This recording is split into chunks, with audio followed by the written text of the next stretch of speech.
Así que si has estado cerca de mí alguna vez, sabes que me encantan las misiones. Me encanta ir en viajes misioneros, me encanta contribuir en diferentes proyectos misioneros, simplemente me encanta ir, predicar, enseñar y desarrollar ministerios. Es algo que está en mi ADN. Y hace algunos años fui bendecido con la oportunidad de ir al Cairo para enseñar a un grupo de pastores. Siempre me ha gustado ir al mundo musulmán. Me encanta estar en los mercados musulmanes, visitar mezquitas y acercarme a las poblaciones musulmanes en todo el mundo. Y hace algunos años, cuando fui al Cairo, salimos de Dallas, luego de Dallas a Atlanta y de Atlanta a Roma. Cuando llegué a Roma, tuve que cambiar mis maletas del carrusel a la siguiente aerolínea y recibí una notificación en mi teléfono que decía que mis maletas estaban en camino a Boston. Ahora, no sé si lo sabes, pero esa es en la dirección opuesta a donde iba. Así que me quedé ahí pensando, ¿qué hago? Me entró un poco de pánico porque realmente no sabía bien a dónde iba en el Cairo. Solo iba a un seminario, nadie me había dado una dirección. Estaba, por así decirlo, volando a ciegas. Así que decidí pasar las siguientes 24 horas en Roma haciendo cosas romanas. Fui a ver la Fuente de Trevi, al Coliseo, el Vaticano, todas esas cosas. Y más tarde, ese mismo día, mis maletas llegaron y volví a reservar mi vuelo. Luego partí al Cairo. El Cairo está a unas 5 horas de Roma y aterricé en el Cairo. Todo lo que me dijeron sobre mi destino fue que debía encontrarme con el misionero en un McDonald's a 3 horas de distancia en un suburbio del Cairo. Ahora eso es un poco arriesgado porque la razón es que no querían que me dejaran justo frente al seminario siendo profesor de Biblia, porque eso fue un punto álgido en la situación de ISIS en el Medio Oriente. Y no me veo como alguien de Oriente Medio, no sé si sabías de eso. Así que manejamos 3 horas bajo una lluvia torrencial hasta este McDonald's y se suponía que debía entrar al McDonald's y buscar a una mujer que podía hablar inglés. Y el McDonald's estaba lleno. Si alguna vez has viajado al extranjero, los McDonald's suelen estar llenos y era un caos. Vi a esta pequeña mujer en la esquina que parecía extranjera. Me acerqué a ella y le pregunté, ¿hablas inglés? Ella respondió, oh, debe ser Jason. Y pensé, gracias a Dios. Le pregunté, ¿dónde está tu carro? Y ella dijo, no tengo uno, tenemos que caminar 1 milla. Y al mirar afuera, estaba lloviendo a cántaros. Y yo soy tacaño, no tengo una de esas grandes maletas de plástico resistente. Tengo una maleta de lona. Y tuve que arrastrarla bajo la lluvia, por calles sucias, hasta el seminario donde me instalé. El profesor del seminario entró y dijo, me alegra que estés aquí. Son las 2 de la mañana, descansa unas 3 o 4 horas porque luego darás clases durante 8 horas al día, cada día durante los próximos 4 días. Así que lo hice, me desperté la prueba de la mañana con los ojos cansados. Todo lo que hacía era estudiar y enseñar y de vez en cuando comer algo. Tuve la oportunidad de ir a las pirámides durante aproximadamente 1 hora. Es algo extraño porque miras el desierto y están ahí las pirámides, luego te das la vuelta y detrás de ti hay un Kentucky Fried Chicken. Realmente es extraño. Y en una cena estábamos sentados junto al Nilo, en un Chili's, comiendo nachos en Egipto. Es raro. Así que volvimos a manejar, estaba con el misionero y tomó un giro equivocado, se asustó y apagó las luces porque vio un control militar. En ese momento, las luces nos inundaron el auto y pude ver a través de la silueta hombres en un nido de ametralladoras apuntándonos. Nunca antes me había tirado al suelo de un viaje misionero, pero en ese momento me tiré pensando, querido Jesús, no dejes que muramos. Afortunadamente estaba en el asiento trasero, calculé que al menos esas 2 personas en el frente eran mis escudos humanos. Mira, estoy dispuesto a morir por Cristo, pero al menos quiero un poco de protección, ¿ok? Así que retrocedimos lentamente, manejamos de vuelta a casa, empaqué mi maleta con el corazón acelerado. Todos salieron del seminario y fui el último en irme. Me dijeron, solo presiona este código y cierra la puerta. Y así lo hice. Llamé a un Uber. Eran las 3 de la mañana en el Cairo, Egipto. En algún lugar en el Cairo.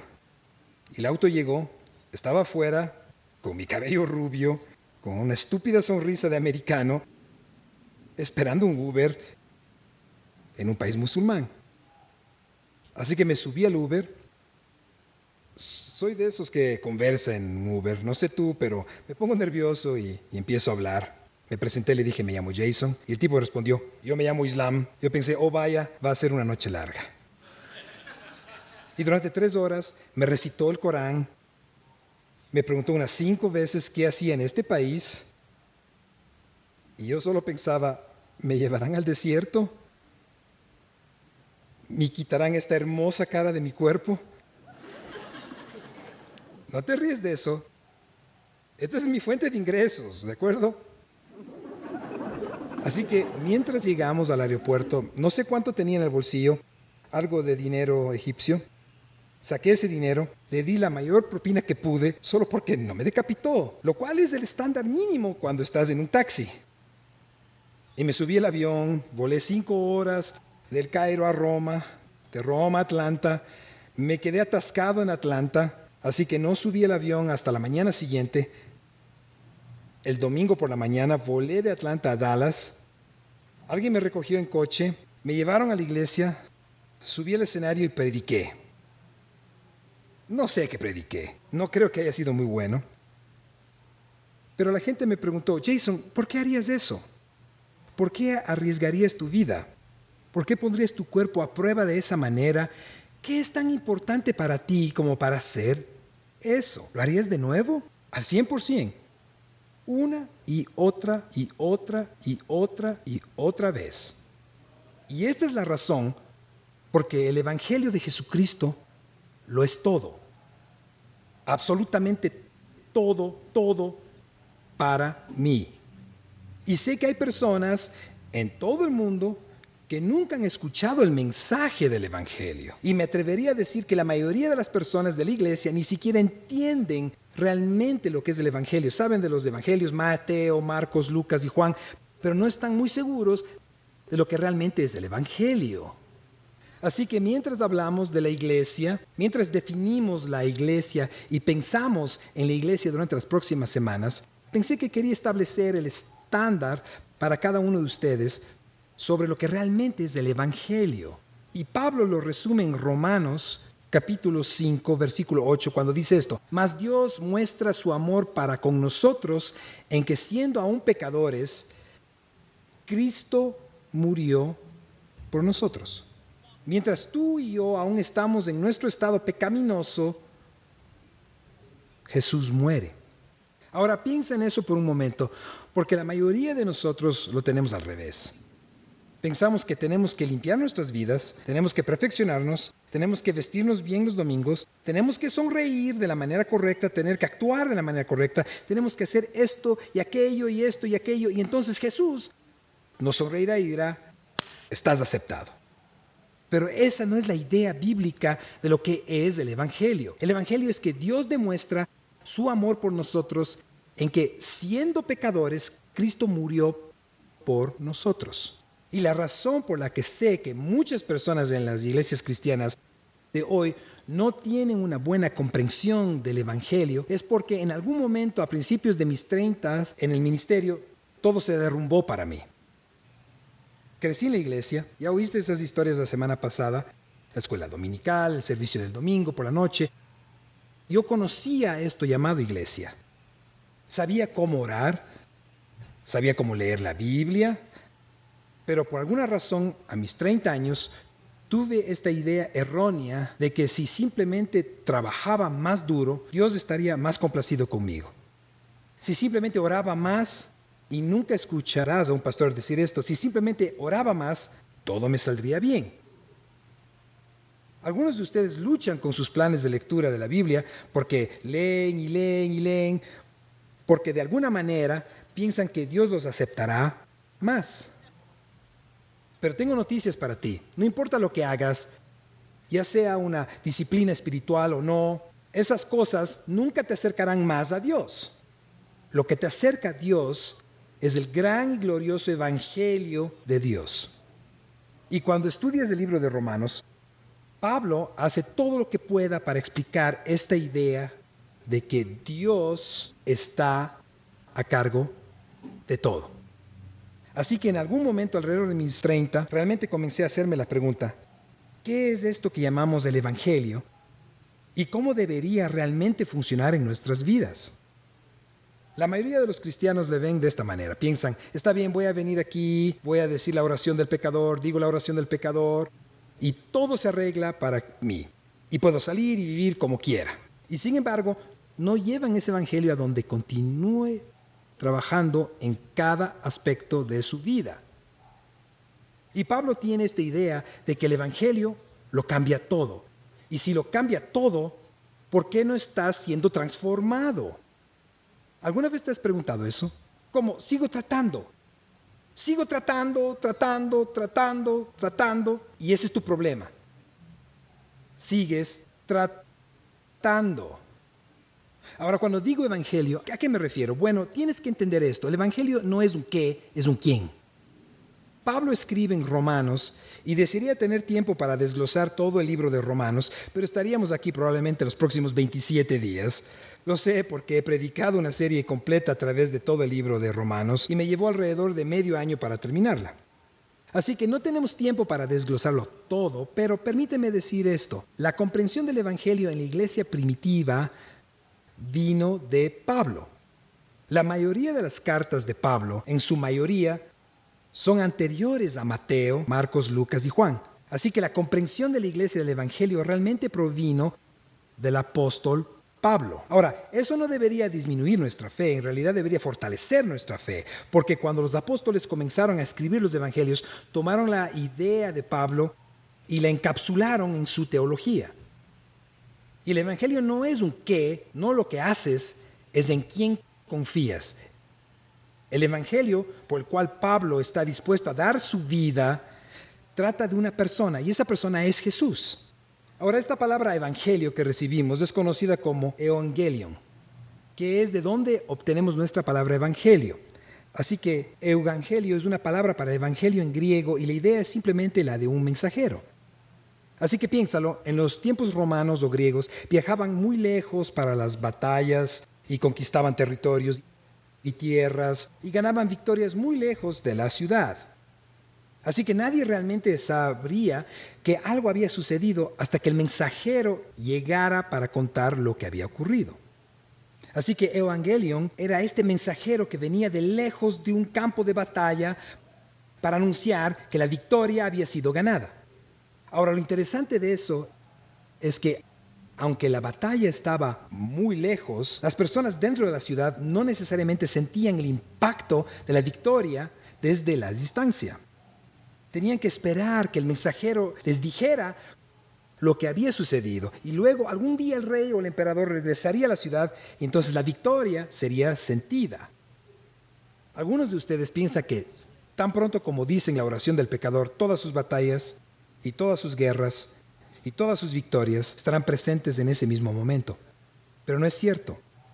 Sí, Cristo murió y resucitó y ganó la victoria final.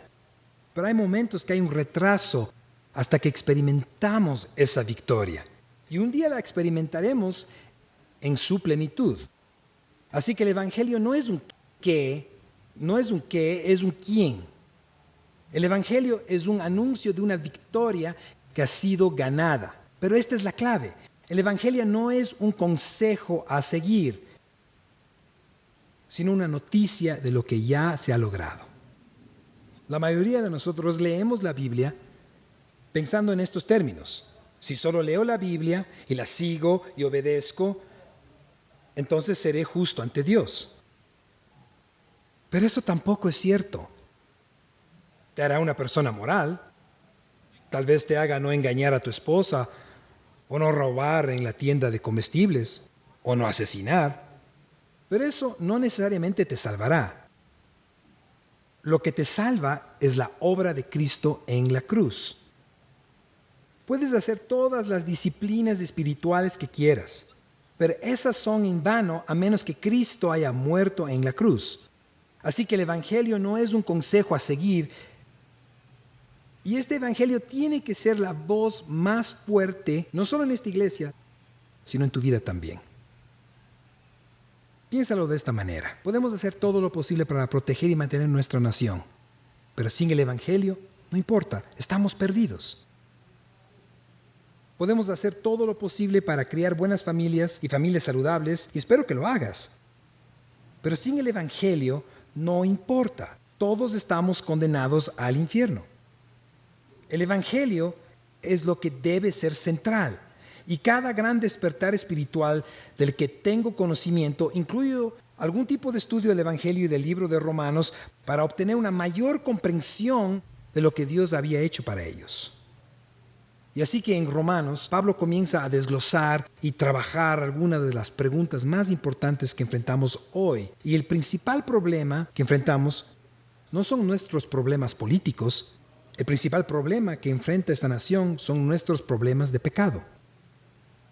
Ningún oponente político ni ninguna persona que se postule políticamente tiene respuestas que vayan a resolver los problemas del pecado. Lo que resolverá el problema del pecado es el Evangelio. Cuando lees el libro de Romanos, Pablo meticulosamente y laboriosamente avanza en su argumento para ayudar a las personas a entender el Evangelio.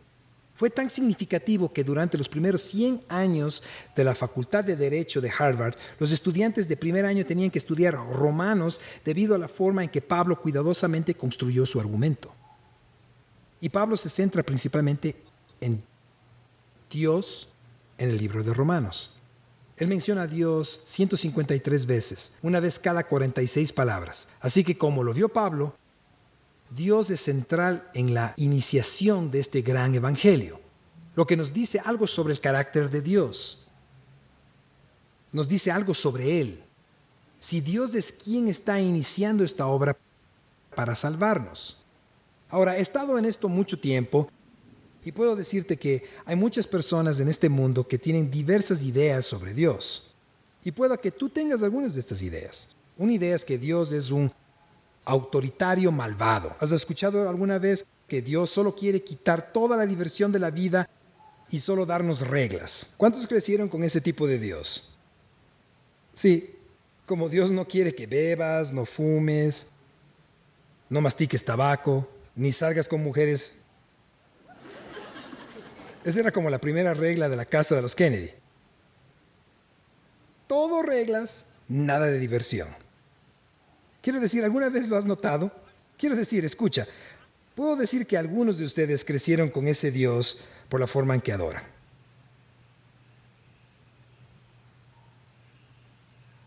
Porque su adoración es algo así como esto. Ah, qué hermoso nombre es.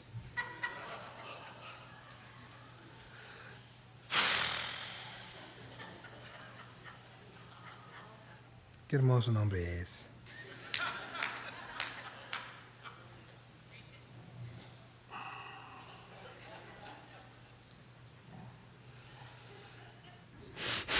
La muerte no pudo retenerte. Creciste con un Dios que solo está interesado en castigarte. Todo reglas, nada de diversión. Es un autoritario malvado. Algunos de ustedes crecieron con un Dios que es un creador distante y severo. Este relojero cósmico que no tiene interacción con nuestras vidas. ¿Has escuchado alguna vez sobre ese Dios que simplemente dio cuerda al reloj, lo puso en marcha y dijo, bueno, voy a hacer otras cosas y algún día si todo se desmorona, bueno, ni modo?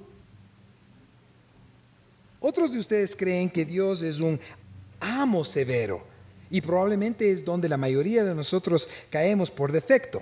Pensamos que la única manera de agradar a Dios es haciendo más y más y más y más y más. Y es agotador, ¿verdad? Es como estar en una caminadora de hacer ejercicios espiritual perpetua. Solo estás corriendo y corriendo y corriendo y corriendo. Esto es donde casi todas las religiones del planeta caen. No hay nada que puedas hacer para complacer a Dios. Si tan solo ¿alguna vez has visto esos programas donde la zanahoria está frente al burro y el burro trabaja duro tratando de alcanzarla? Así es tu relación con Dios. Dices, si tan solo pudiera acercarme un poco más, si tan solo me moviera un poco más rápido, si tan solo hiciera un poco más, si tan solo diera un poco más, si tan solo sirviera un poco más, entonces podría alcanzarla y todo estaría bien. Pero terminas agotado. Y luego hay otros de ustedes que ven a Dios como un terrible torturador, que solo ven a un loco sádico en el cielo que causa maldad simplemente porque puede. ¿Cuántas veces hemos escuchado eso de nuestros amigos agnósticos o ateos? Pero luego hay otra visión que Pablo desglosa, y es la de un padre amoroso. Pablo en Romanos nos dice que Dios es quien ama tanto a su creación, que mientras éramos personas malvadas, miserables y podridas, Cristo vino y murió. No hay mejor ejemplo de esto que ser padre, ¿verdad? Entras en la habitación de tu hijo, parece que un tornado ha pasado por ahí. Hay como Coca-Cola en el techo. Esto puede que sea una historia real. Y te quedas ahí pensando, ¿cómo sucedió esto? Acabas de limpiar la casa y en 30 segundos todo está destruido. Tu taza favorita, que compraste en una tierra lejana, fue rota por negligencia. La llanta del coche que acabas de reemplazar volvió a pincharse por culpa de los bordillos y las canaletas y la falta de atención. Esto se está volviendo personal.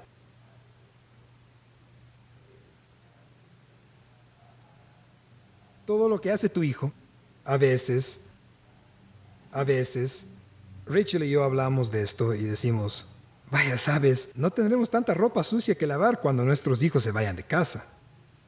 Tendremos como 2 cargas de ropa. Ahora, sin bromear, estamos haciendo como 25.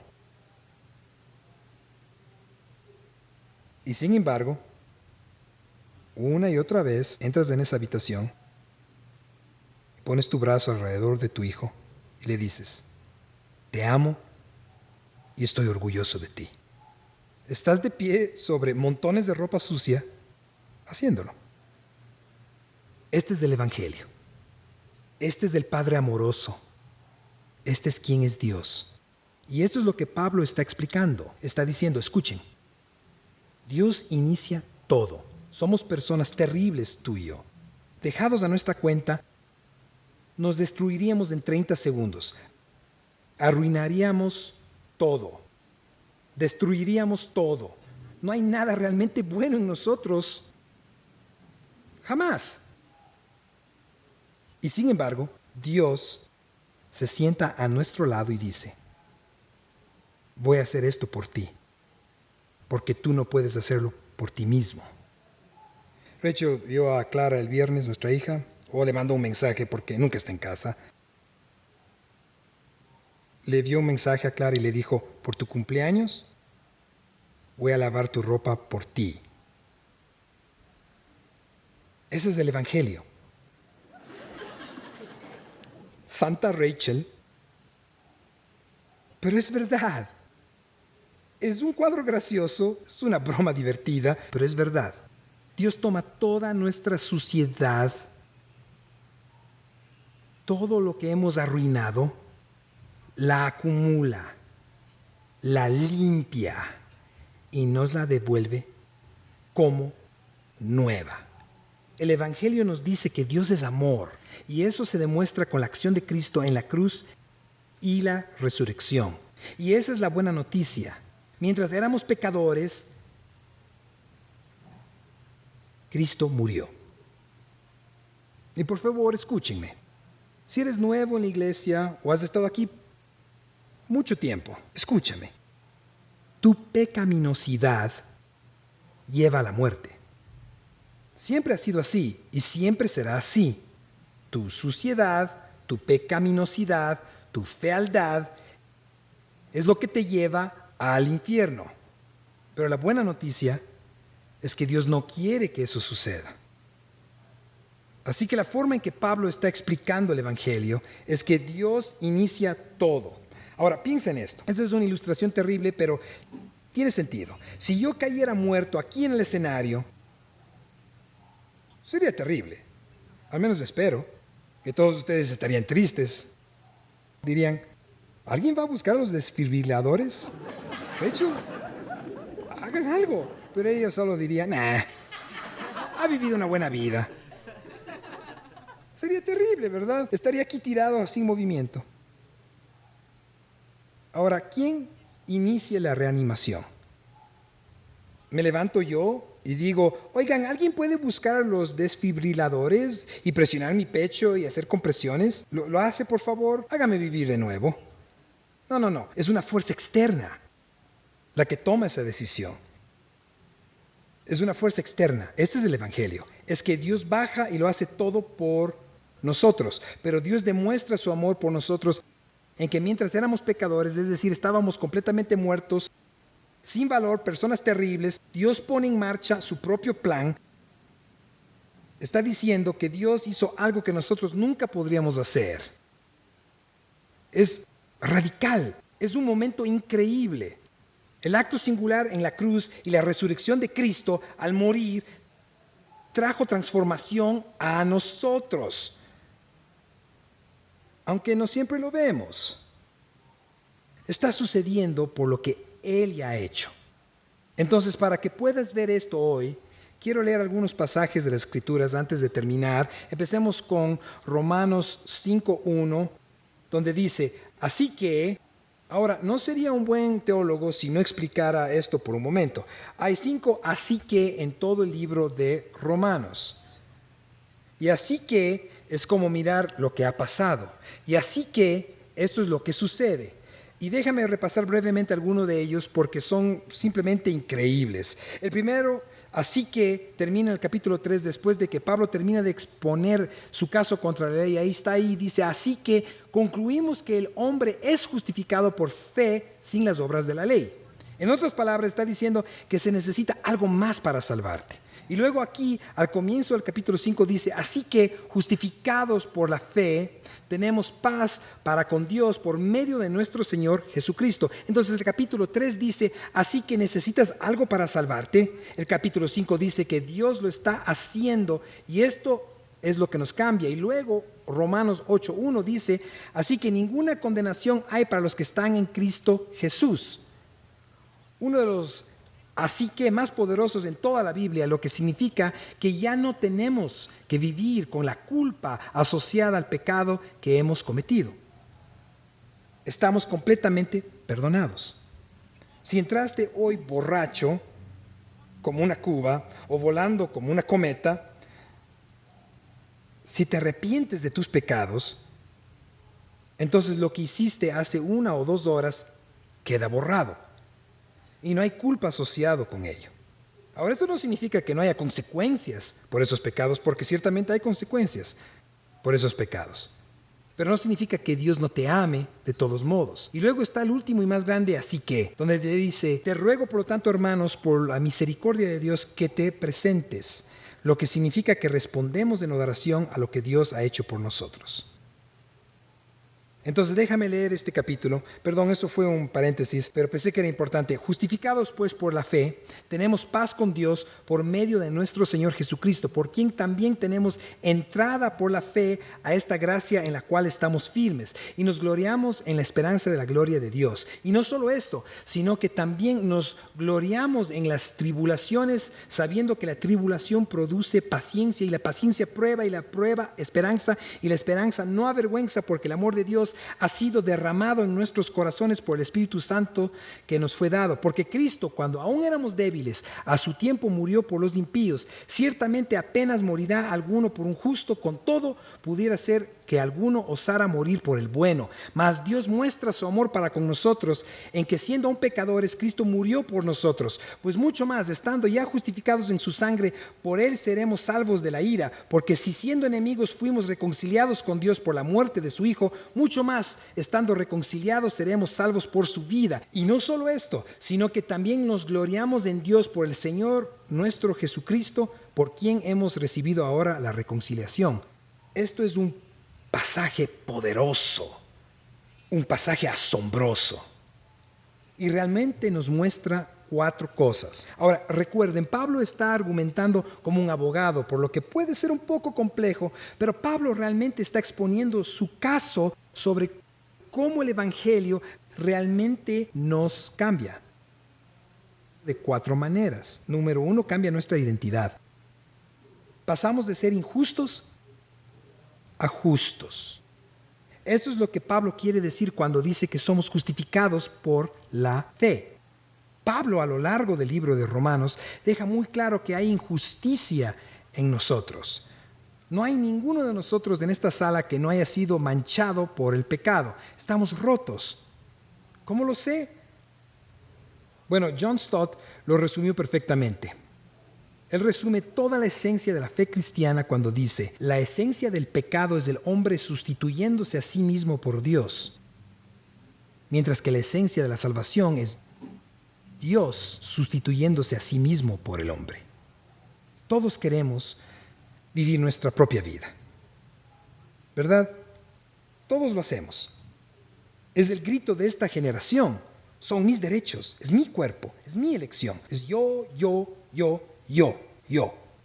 Parecemos un montón de niños pequeños corriendo después de que nos han quitado nuestro juguete. Pero todos queremos vivir nuestra propia vida según la forma en que creemos que debe vivirse. Pero el problema con eso es que si eso se lleva a su conclusión, no lleva nada más que a la anarquía.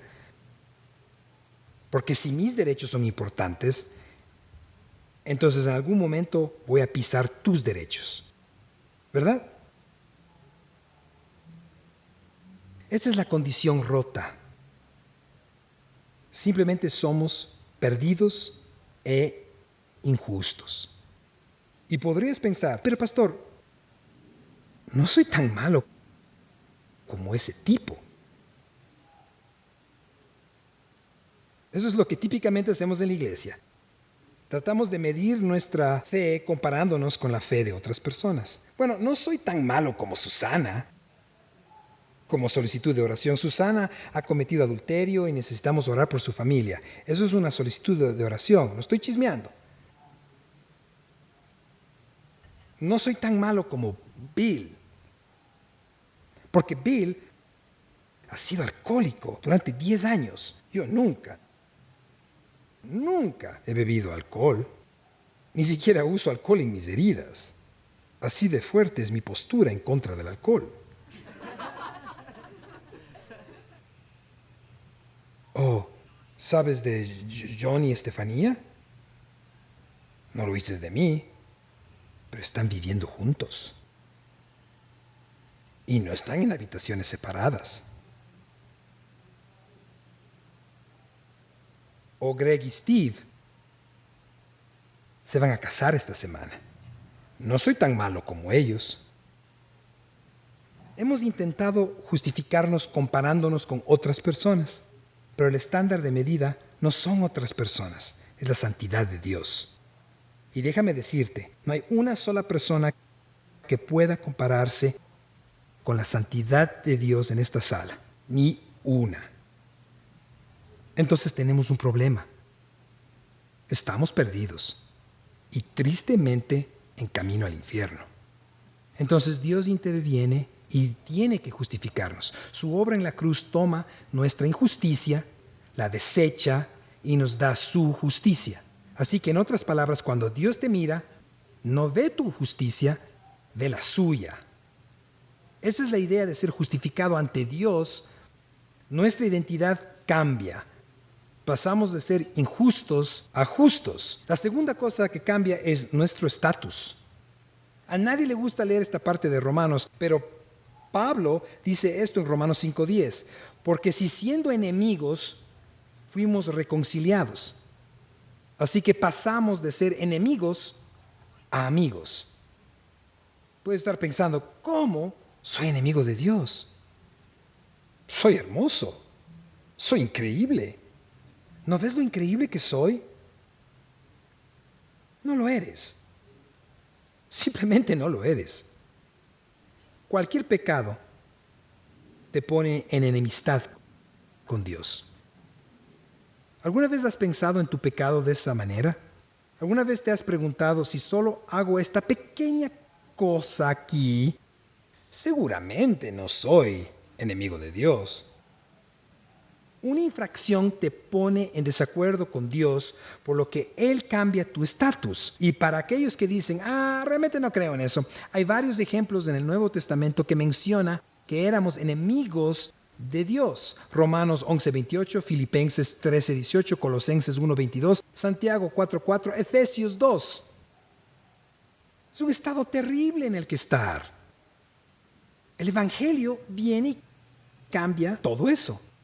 Pasas de ser enemigo a amigo. También cambia nuestra perspectiva de estar sin esperanza a estar llenos de gozo.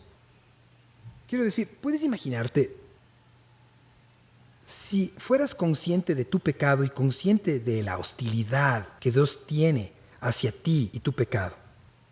Lo terriblemente desesperanzado que estarías ante el Dios del universo. Y nada de lo que puedas hacer puede cambiar eso, nada. Estarías tan roto, tan desesperanzado y más allá de la reparación que no sabrías qué hacer contigo mismo. Pero Dios viene y cambia eso. N.T. Wright lo explica de esta manera. La gracia aquí es sinónimo de la presencia y el poder de Dios mismo como resultado de ser justificados por la fe. Estamos en un estado de gracia, un estatus, una posición donde estamos rodeados por el amor y la generosidad de Dios, invitados a respirar eso como nuestro propio aire nativo, y al hacerlo nos damos cuenta de que para eso fuimos hechos. Así que puedes respirar la hostilidad de Dios o puedes respirar su gracia. Y esto debería darnos siempre esperanza y gozo, anticipando la restauración de Dios. Pablo escribe en 1 Tesalonicenses esto: tampoco queremos, hermanos, que ignoréis acerca de los que duermen, para que no os entristezcáis, como los otros que no tienen esperanza. Porque si creemos que Jesús murió y resucitó, así también traerá Dios con Jesús a los que durmieron en él. Es algo hermoso. Ahora unamos estas cosas. Dios nos ama tanto que, aunque somos injustos y enemigos, nos hace justos y somos llamados amigos a través de su obra en la cruz, lo que inevitablemente nos trae gozo y esperanza. Lo que nos lleva a la última idea que el Evangelio cambia. Cambia nuestra posición de la rendición a la resolución. Pablo dice esto: que nos regocijemos en nuestros sufrimientos. Siempre me he preguntado sobre esa frase. Regocijarse en los sufrimientos. Nadie quiere regocijarse en los sufrimientos. ¿Por qué es este el caso? Bueno, si no tenemos esperanza, porque aún estamos en un estado pecaminoso, enemigos de Dios, entonces el sufrimiento realmente parece cruel e insensible. El sufrimiento, sin embargo, si vives lo suficiente, finalmente resulta en muerte. Entonces la mayoría de los que están lejos de Dios ven el sufrimiento como una carga inimaginable que llevar. Ven un diagnóstico de cáncer, un huracán o niños muriéndose de hambre y dicen, eso es simplemente cruel. Pero el Evangelio cambia esta posición. Gracias a Cristo, ya no tenemos que rendirnos ante las circunstancias como si esas circunstancias tuvieran la última palabra. Escucha, pueda que hayas ido al médico esta semana y recibido un diagnóstico malo. Ese diagnóstico no tiene la última palabra. Podrías haber recibido un aviso de despido. Hoy te dijeron, tu trabajo será terminado. Tu trabajo, tu empleador, no tiene la última palabra. No importa cuánta cantidad de sufrimiento atravieses como creyente, y lo harás, la Biblia es clara en eso. No importa lo que enfrentes como creyente en términos de sufrimiento, esas cosas nunca tendrán la última palabra. Ese cónyuge perdido, ese hijo perdido, ese diagnóstico malo, no gana al final. Es por eso que Pablo dice, ¿dónde está, oh muerte, tu aguijón? Porque no lo tiene. Gracias al Evangelio. Porque el Evangelio nos permite hacer esto. Exhalar nuestro último aliento en esta tierra. Solo para inhalar la presencia de Dios al otro lado de la eternidad. El Evangelio hace todo esto y nos permite atravesar los momentos difíciles de la vida, las partes dolorosas de la vida, con un sentido de dignidad y resolución. Tim Keller, uno de mis autores y predicadores favoritos, falleció hace aproximadamente un año, sucumbiendo al cáncer de páncreas. Dijo esto cuando su cáncer regresó con fuerza en 2021. Es infinitamente reconfortante tener un Dios que es tanto infinitamente más sabio como más amoroso que yo. Él tiene muchas buenas razones para todo lo que hace que yo no puedo conocer, y ahí reside mi esperanza y fortaleza. Eso es resolución. El Evangelio cambia todo lo que somos. Cambia todo lo que hacemos. Cambia todo nuestro ser. Y esta es nuestra respuesta al Evangelio. Pablo dice en Romanos 12, así que, hermanos, os ruego por las misericordias de Dios. Está diciendo que por este Evangelio, que presentéis vuestros cuerpos en sacrificio vivo, santo, agradable a Dios, que es nuestro culto racional. No os conforméis a este siglo, sino transformaos por medio de la renovación de vuestro entendimiento, para que comprobéis cuál sea la buena voluntad de Dios, agradable y perfecta. ¿Qué está diciendo? Debido al Evangelio, dado libremente, debido al gran amor de Dios por ti, debido a un acto radical de gracia, respondes viviendo una vida transformada. En otras palabras, tu vida transformada o en proceso de transformación es progreso, no perfección. Es el resultado de la transformación que ha sucedido dentro de ti a través de la gracia de Dios y del Evangelio de Dios. La victoria ya ha sido ganada. Todo ha sido hecho para ti. Solo tienes que entrar en ello.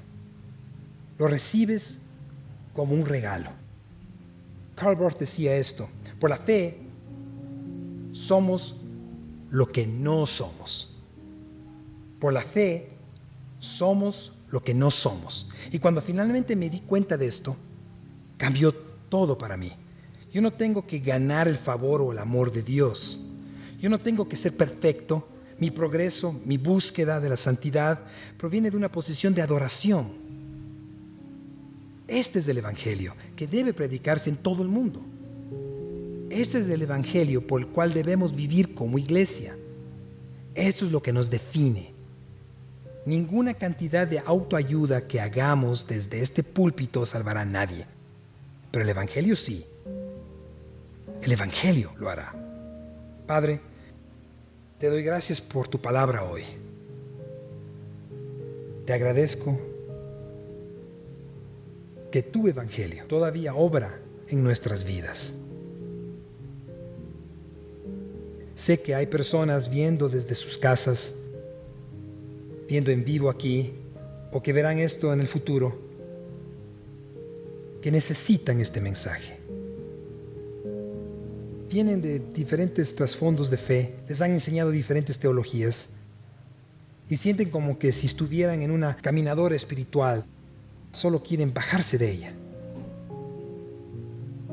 Así que, Padre, ahora mismo te pido que esta palabra, aunque pueda ser ineficiente, llegue a los corazones más oscuros y libere a las personas. Que tu Evangelio lo cambie. Todo para aquellos en esta sala. Y que este Evangelio lo cambie todo para todos los que lo escuchen predicado.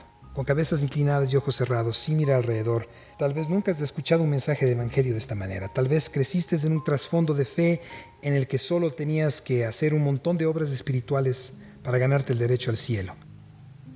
Y eso te parece vacío. Está roto para ti.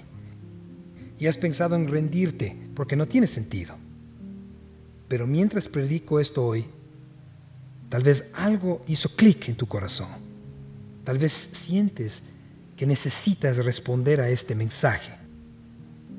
Cabezas inclinadas, ojos cerrados, sin mirar alrededor. Si deseas responder al Evangelio, que mientras eras pecador, Cristo murió por ti. Si quieres responder a este mensaje hoy, ¿podrías simplemente levantar tu mano para que podamos orar por ti? ¿Sí? Sí. Sí. La Biblia deja claro que si confesamos con nuestra boca y creemos en nuestro corazón que Cristo murió por nuestros pecados, seremos salvos. La confesión es esta maravillosa cosa en la que simplemente reconocemos en voz alta nuestras propias inadecuaciones y reconocemos la gracia y la misericordia de Dios y su obra por nosotros. Así que como cuerpo de la iglesia, eso es lo que quiero que hagamos. Quiero que todos oremos esta oración.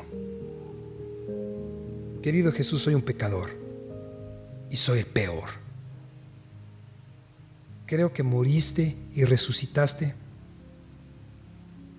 para cubrir mis pecados, para cambiarme. Te pido que hagas eso por mí hoy. Libérame y hazme una nueva creación en tu nombre. Amén. Voy a pedir a los ancianos que se acerquen. Vamos a tenerlos aquí. Y si necesitas oración por cualquier cosa, tal vez estés enfermo en el cuerpo, tal vez tengas una necesidad financiera, tal vez tengas un problema matrimonial, tal vez simplemente has respondido a este mensaje y necesitas un poco más de tiempo en oración. A ellos les encantaría orar contigo. Son hombres y mujeres fuertes de Dios que han recorrido un camino y les encantaría ayudarte. Así que al despedirnos, quiero animarte a que te acerques, pero ¿puedes ponerte de pie? Iglesia, escúchame mientras estás de pie. Tenemos que estar enfocados en el Evangelio. No podemos seguir jugando. No podemos estar jugando en una guerra espiritual. Tenemos que estar armados con el Evangelio de Jesucristo. Amén. Padre, que bendigas a tu pueblo, que tu rostro brille sobre ellos. Dios, oro para que pongas personas en su camino donde puedan compartir este mensaje del Evangelio, de buenas noticias, que has venido y has hecho todo esto para nuestro beneficio. Padre, oro para que este edificio esté lleno de personas que necesitan escuchar tu Evangelio y ser liberadas. Y oro para que uses a tu pueblo para ser reconciliadores, predicadores del Evangelio en este mundo, en tu poderoso nombre. Amén.